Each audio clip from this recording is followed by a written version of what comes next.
तो नए नए अगर हम लोग खाना बनाने जाए लकड़ी के चूल्हे में, तो हम लोगों का हाथ जलने का बहुत ज्यादा चांसेस रहता है। क्योंकि हम लोगों की आदत नहीं है, हम लोगों को पता नहीं है कि उसको कैसे जलाना है, किस तरह से जलाना। पहले जब तक हम किसी को ना देखे, मम्मी पापा से ना सीखे, या तो फिर जहाँ वो चूल्हा पे खाना बनता है, लकड़ी के चूल्हे पे, वहां से अगर ना सीखे कि उसको कैसे जलाया जाता है। पहले कागज के टुकड़े दिए जाते हैं, या तो फिर गोईठा दिया जाता है, और फिर उसमें थोड़ा सा केरोसिन डाला जाता है, या पेट्रोल भी डालते हैं कोई कोई, बहुत जो लोग एक्सपर्ट होते हैं। ये सब नहीं करना चाहिए। लेकिन फिर भी जलाने के लिए जो भी ईंधन है वो डाल के पहले उसको जलाया जाता है। उस पे फिर थोड़ा छोटा छोटा जो लकड़ी के टुकड़े हैं उसको दिया जाता है, और फिर जब वो अच्छे से जलने लगता है तब जा करके हमें बड़े लकड़ी के लट्ठे या छोटे छोटे जो उसके पीस किए होते हैं उसको मोटा मोटा जो है उसको डाला जाता है। डालने पर जब आग उसमें अच्छे से पकड़ लेती है, उसके बाद ही हम चूल्हे पे कढ़ाई या हांडी जो भी है उसको हम चढ़ाते हैं। तो इसका मतलब हम लोग क्या क्या समझ रहे हैं? इसका मतलब यही समझ रहे हैं कि पहले हमें सीखना है, अच्छे से जानना है, और उसको जब हम अच्छे से सीख ले, जान ले, और तभी उसको हमें ट्राई करना चाहिए। तो सेम थिंग वैसे ही हम लोगों को शेयर मार्केट में भी इसी तरह से पहले जान लेना चाहिए, सीख लेना चाहिए, अच्छे से उसकी स्टडी कर लेनी चाहिए। जब हमें अच्छी तरह से जानकारी हो, उसके बाद ही हमें स्टॉक मार्केट, शेयर मार्केट में आना चाहिए। मैं म्यूचुअल फंड की बात नहीं कर रही हूँ। म्यूचुअल फंड में भी बहुत कोई अभी कहते हैं कि रिसर्च करके हमें डालना चाहिए पैसा। पहले तो अभी भी चल रहा है, नॉट पहले, अभी भी चल रहा है कि कोई एजेंट अगर आके हमें कह दे कि हाँ, इसको आप ले लीजिए इस म्यूचुअल फंड को, तो हम बिना सोचे समझे, क्योंकि हमें आइडिया नहीं रहता है, तो उनकी बातों में आके हम लोग वो ले लेते हैं। वो म्यूचुअल फंड हम स्कीम उसका ले लेते हैं, और फिर भूल जाते हैं। क्योंकि हमें उसके बारे में जानकारी नहीं है तो हम देखते नहीं हैं। भूलने के बाद फिर जितना परसेंटेज मिले उसी में हम खुश हो जाते जाते हैं। लेकिन अभी बहुत से ऐसे ऐप्स हो गए, बहुत जगह से हम लोगों को स्टडी करने का, रिसर्च करने का मौका मिलता है, एनालिसिस करने का मौका मिलता है। तो जिनको आता है वो लोग एनालिसिस करके उस अच्छा अच्छा स्कीम ढूंढ के म्यूचुअल फंड्स में इन्वेस्ट करते हैं। ना हो किसी से तो इंडेक्स फंड तो है ही।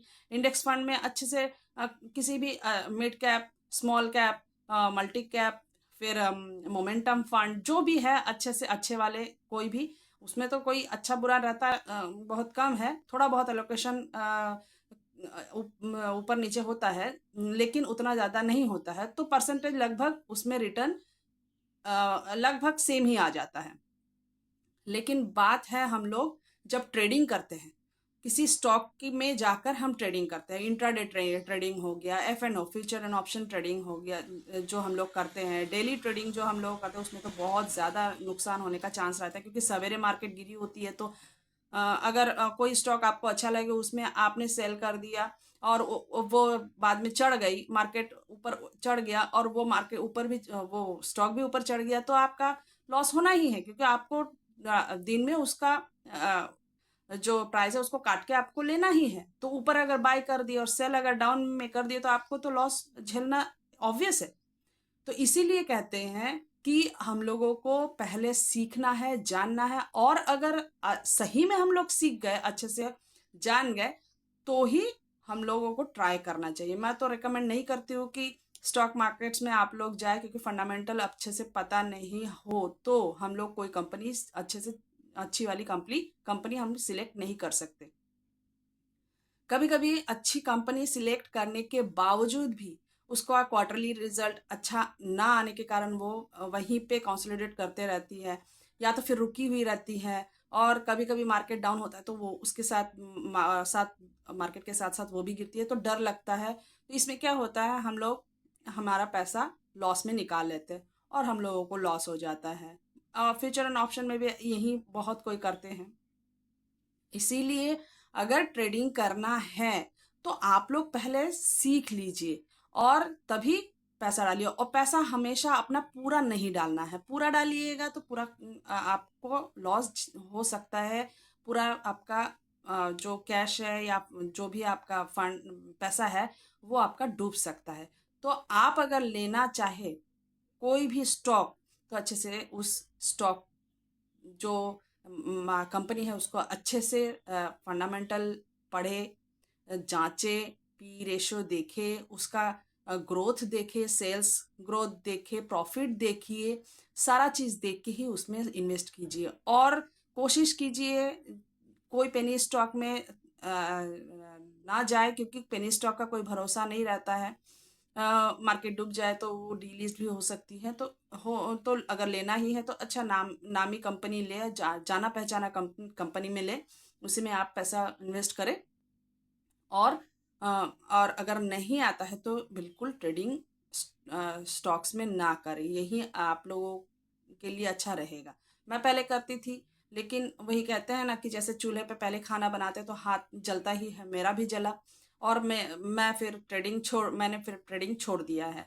और अभी जो है मेरे पास वो लॉन्ग टर्म के लिए ही है। तो आप लोगों को भी अगर अच्छा स्टॉक में रखना ही है तो अपना कुछ पैसा, आप कुछ परसेंटेज आपका पैसे का डाल सकते हैं। लेकिन डालिए तो अच्छी कंपनी में डालिए, और पैनिक नहीं होइएगा, रखे रहिएगा। लॉन्ग टर्म के लिए रखिए, शॉर्ट टर्म में नहीं कीजिए। शॉर्ट टर्म में पैसे डूबने का बहुत ज़्यादा चांस होता है, क्योंकि डर लगता है। तो लॉन्ग टर्म बने रहिए तो अच्छा पैसा बन सकता है।